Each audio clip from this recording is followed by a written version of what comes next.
আসসালামু আলাইকুম। প্রথম শ্রেণীর প্রিয় শিক্ষার্থী বন্ধুরা, তোমাদের সামনে পরীক্ষা, সেজন্য আমি তোমাদের জন্য ইংরেজি একটা দুর্দান্ত ক্লাস নিয়ে হাজির হলাম। আজকের ক্লাসে থাকছে যে A to Z পর্যন্ত তোমাদের পরীক্ষায় কি আসবে, কি আসতে পারে। প্রথম শ্রেণীর প্রিয় শিক্ষার্থী বন্ধুরা, যারা প্রাইমারি লেভেলে আছো, তাদের প্রথম যে জিনিসটা আসবে সেটা হচ্ছে, প্রথম প্রশ্নটা হচ্ছে write the both small and capital letters A to F 10 এর মার্ক হচ্ছে 10। তোমাকে বলা হয়েছে write the both small and capital letter, লেখো তুমি উভয় মানে স্মল অ্যান্ড ক্যাপিটাল লেটার, ছোট্ট হাতের এবং বড় হাতের লেটারগুলি তোমাকে বলা হয়েছে এ থেকে এফ পর্যন্ত লিখতে। বন্ধুরা, আশা করি যারা ক্লাস 1-এ পড়ো তোমরা এ থেকে জেড পর্যন্ত অবশ্যই ক্লিয়ার। তাহলে এই থেকে এফ পর্যন্ত এখানে থাকতে পারে, অথবা এ থেকে ডি পর্যন্ত, এ থেকে এম পর্যন্ত থাকতে পারে। তোমরা যদি এইখানে আসে write the both small and capital, তাহলে তোমরা বুঝে নিবা যে দুইটাই লিখতে হবে, স্মল এবং ক্যাপিটাল। দ্বিতীয় যে জিনিসটা আসবে সেটা হচ্ছে রাইট দ্য ম্যাচিং লেটার্স। এখানে তোমাকে নাম্বার দিবে 10। দেখো কত সহজ। তোমরা যদি প্রশ্নটা বোঝো এবং প্রিপারেশন নাও, তাহলে তোমাদের জন্য এই ইংরেজিতে 100 নিয়ে আসা কোনো ব্যাপারই না। দেখো এ থেকে জেড পর্যন্ত আমার প্রিয় ছোট্ট সোনামণিরা সবাই জানে। তাহলে আমরা যে জিনিসটা করব, 2 নাম্বারে হচ্ছে মিসিং লেটার, মানে যে জিনিসটা এখানে হাইড করা হয়েছে। দেখো এখানে জি দিয়ে দিয়েছে, আই দিয়ে দিয়েছে, কে। তাহলে এইখানে দেখো আমাদের মার্ক কিন্তু আমাদের হাতে, জি, এইচ, আই, জে, কে। তাহলে এই জিনিসগুলো আমাদের লিখতে হবে। তারপরে যে জিনিসটা হচ্ছে 3 নম্বরে ফিল ইন দ্য ব্ল্যাঙ্কস 10, এর জন্য তোমাকে দিবে 10 মার্ক। দেখো তোমার যে শূন্যস্থানটা পূরণ করতে বলছে, তার জন্যে তোমরা প্রথম সাময়িক যারা পরীক্ষা দিবা, তার জন্যে তোমাদেরকে তোমাদের কিন্তু 64 পর্যন্ত শেষ করতে হবে। বইয়ের যে পেজ আছে, দেখো তোমাদের বই ছাড়া কিন্তু অন্য কোথাও থেকে একটা প্রশ্ন করবে না। তাহলে 3 নম্বরে আমাদের কি আসবে, ফিল ইন দ্য ব্ল্যাঙ্কস। তাহলে আমাদের কি করতে হবে, এই শূন্যস্থানটা পূরণ করতে হবে। তাহলে আমরা যদি বইয়ের 64 পৃষ্ঠা পর্যন্ত খাবার না করি, তাহলে এখন যে বিষয়গুলো আসছে 3-এর পর থেকে, তাহলে আমরা পারবো না। আমি নিয়মিত অবশ্যই ভিডিও দেওয়ার চেষ্টা করব। যে যেখান থেকে দেখছো আমার ভিডিওটা, আমি আশা করি আমার চ্যানেলটি সাবস্ক্রাইব করে যাওয়া। আর যদি ভালো লাগে তাহলে লাইক, কমেন্ট, শেয়ার অবশ্যই। 4 নম্বরে যে জিনিসটা আসবে, 4 নম্বরে হচ্ছে make one word from H of the letter. তোমাকে বলা হয়েছে এই যে লেটারগুলো দেওয়া হয়েছে, সেই লেটার দিয়ে তোমাকে এক একটা বাক্য গঠন করতে হবে। বাক্য না, ওয়ার্ড গঠন করতে হবে, শব্দ গঠন করতে হবে।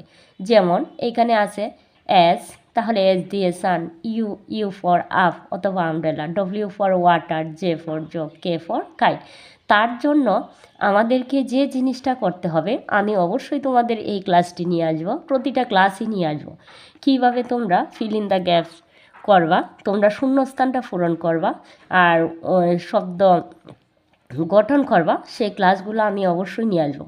দেখো এর জন্যে এ থেকে জেড পর্যন্ত তোমাকে শব্দ গঠন জানতে হবে। যেমন A for ant, B for ball, C for cat, ant মানে তিফরা, সি ফর ক্যাট, ক্যাট মানে বিড়াল, এইসব জানতে হবে। এর একটা ক্লাস আমার অলরেডি দেওয়া হয়ে গেছে, তবু আমি আবার শুরু থেকে যেহেতু ধরছি, আমি প্রতিটা ক্লাসই তোমাদের দেব। এবার আমরা চলে যাব 1 নাম্বারে, দেখব 1 নাম্বারে কী আসবে। প্রিয় ছোট্ট সোনামণিরা, তোমাদেরকে অনুরোধ করব তোমরা 1 থেকে 100 পর্যন্ত এই যে নাম্বারসগুলা, সেই নাম্বারসগুলো তোমরা শিখে রাখবা। দেখো 1 নাম্বারে তোমাদের যা আসবে সেটা হচ্ছে রাইট দ্য নাম্বারস। তোমাকে বলছে এইখানে নাম্বারস লেখার জন্য 10 থেকে 23 পর্যন্ত তোমাকে লিখতে হবে। তাহলে এই নাম্বারসগুলো অবশ্যই প্রতিটা স্টুডেন্টের জানা উচিত। দেখো তারপরে যে জিনিসটা 6 নম্বরে আসবে, রাইট ইন ইংলিশ। তোমাকে এইখানে কিছু বাংলা ওয়ার্ড দেওয়া হয়েছে, তোমাকে কি করতে হবে, এগুলার ইংরেজি করতে হবে, যেমন সার, অক্স, কলম, পেন, আকাশ, স্কাই, এইভাবে তোমাকে লিখতে হবে। দেখো, এক থেকে যারা প্রথম সাময়িক পরীক্ষার্থী 1 থেকে 64 পৃষ্ঠা পর্যন্ত তোমরা ইংরেজি বইয়ের অবশ্যই কভার করবা, তাহলে দেখবা এই জিনিসগুলো তোমাদের জন্য এত সহজ। আমি আজকে থেকে এই ক্লাসটি হচ্ছে আমার প্রথম শ্রেণীর শিক্ষার্থী বন্ধুদের জন্য প্রথম ক্লাস, যারা পরীক্ষার্থী তাদের জন্য প্রথম ক্লাস। আমি বইয়ের A to Z পর্যন্ত ভিডিও দেওয়ার চেষ্টা করব। দেখো, 7 নম্বরে হচ্ছে রাইট ইন বাংলা। তোমাকে এখানে কিছু ওয়ার্ড দিয়ে দিয়েছে, তোমাকে বাংলা করতে হবে। তাহলে কাইট, কাইট মানে কি? গুড়ি। ওয়াটার, ওয়াটার মানে কি? পানি অথবা জল। ম্যাঙ্গো, ম্যাঙ্গো মানে কি? আম। তোমাদের বইয়ের বাহিরে কিছুই আসবে না। তারপরে 8 নম্বরে তোমাদেরকে আগে প্রথমেই ইংরেজি প্রশ্নটা বুঝতে হবে। প্রাইমারি যারা লেভেলে যারা আছে, একাডেমিক লেভেলে হলে তাদের যে প্রশ্নটা আসে সেই প্রশ্নটাও আমি দেবো। একাডেমিক লেভেলে আর একটু ডিফিকাল্ট, আর একটু না, অনেকটাই ডিফিকাল্ট, কিন্তু প্রাইমারিতে আসে অতি সহজভাবে। দেখো, রিয়ারেঞ্জটা যদি প্রাইমারিতে আসতো, এই একাডেমিক লেভেলে হতো, তাহলে কি হতো, এইখানে কিন্তু ওয়ার্ড থাকতো না, বাক্য থাকতো, সেন্টেন্স থাকতো, সেন্টেন্সের রিয়ারেঞ্জ থাকতো। আর এই যে রাইট ইন বাংলা, তাহলে এইখানেও আমাকে মানে বাংলায় অনুবাদ করতে হতো, তাদের বিষয়টা একটু ডিফিকাল্ট। দেখো, রিঅ্যারেঞ্জ, তাহলে তোমাকে এলোমেলো বাক্যগুলা, শব্দগুলা সাজাতে হবে। তাহলে এইটা হচ্ছে এন ভি এ, তা এর তো কোনো মিনিং নাই, এটাকে আমাকে সাজাতে হবে VAN, দেন মানে কি? মালগাড়ি। এইভাবে RAT, rat. Queen, QUEEN, queen. এভাবে আমাকে সাজাতে হবে। 9 নম্বরে হচ্ছে, প্রিয় শিক্ষার্থী বন্ধুরা, 9 নম্বরে হচ্ছে write the answer of the following question. তোমাকে কিছু প্রশ্ন করা হবে, সেই প্রশ্নগুলো উত্তর দিতে হবে, তোমাকে আনসার লিখতে হবে 9 নম্বরে।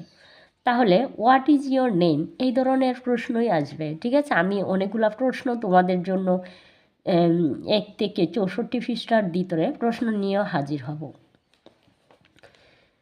দেখো, 10 নম্বরে হচ্ছে তোমাদেরকে একটা রাইম লিখতে হবে। 1 2 3 একটা রাইম আছে, অথবা তোমরা 2 লিটল ব্ল্যাক বার্ডস, যে কোনো একটা আসতে পারে। 64 পৃষ্ঠার ভিতরে তোমাদের যে কয়টা রাইম আছে, সেই কয়টা রাইম তোমরা ভালোভাবে শিখে নিবা।